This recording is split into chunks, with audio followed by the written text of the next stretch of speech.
Yo le agradezco muchísimo que esté en la línea telefónica Diana Gamboa, ella es abogada y maestrante por la Escuela Libre de Derecho de la Ciudad de México, que nos tome la llamada para platicarnos un poquito más de esto y entenderlo más a fondo. Licenciada, ¿cómo estamos? Muy buenas tardes. Hola, José Luis, muy bien, gracias. Saludos a ti y a tu auditorio. Muchas gracias por la invitación nuevamente. A ver, maestro, vamos a tratar de entender algo. ¿Ya no Claro. está permitido el aborto en Estados Unidos o depende de cada estado?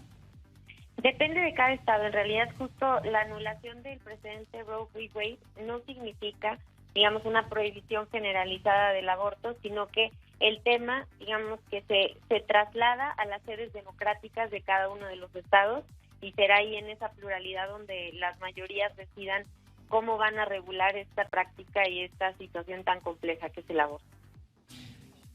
Le pegaron a muchos intereses, me imagino, porque uno luego habla del aborto y lo manejan como, oye, para muchos es un caso de salud pública, para otros, Claro. no, pues que es libre y gratuito, para otros es un acto en contra de la vida, pero en el fondo, licenciada, como pasa en México, hay un sinnúmero de empresas dedicadas a practicar aborto y que ganan de todo esto, ¿no?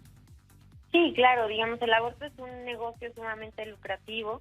La IPPF en Estados Unidos es precisamente una de las organizaciones que más clínicas abortistas tiene y desde luego que más se beneficia de esta situación, e incluso pues han invertido importantes sumas de dinero para fomentar estas prácticas en Latinoamérica. Lo vemos aquí con organizaciones como las supuestas católicas por el derecho a decidir, GIRE, MEXFAM y otras más que se replican en distintos países de Latinoamérica y que se ven beneficiadas directamente por apoyos económicos de la IPPF en Estados Unidos. Entonces, allá digamos que sí es un negocio particularmente lucrativo y desde luego esta decisión de la Corte les impacta directamente. Ya hubo varios estados americanos que han determinado restringir esta práctica en distintas situaciones.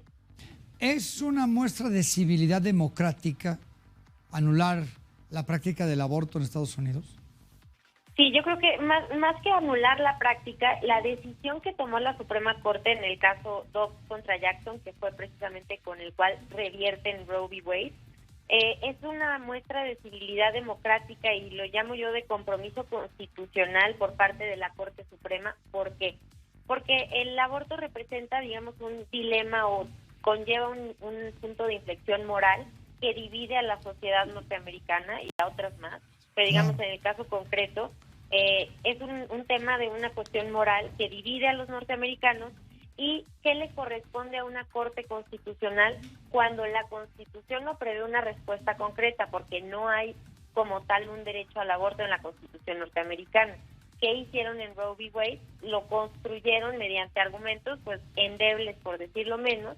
Entonces, lo que hoy hace la Corte es decir, a mí no me toca decir cuál de las posturas frente al aborto es la correcta, como lo hizo la Corte en Roe v. Wade, sino que lo que me toca es no imponer en sede judicial una respuesta correcta, sino que sean las democracias quienes determinen cuál va a ser la manera en la que se aproximen al tema del aborto. Entonces, también debemos decir, hay un problema de fondo, que es, pues, en última instancia, la vida de los concebidos va a quedar en manos de las mayorías, sí, pero es el mal menor frente a la imposición en sede judicial de un presunto derecho al aborto, que es lo que se tenía frente en el caso de Roe v. Wade.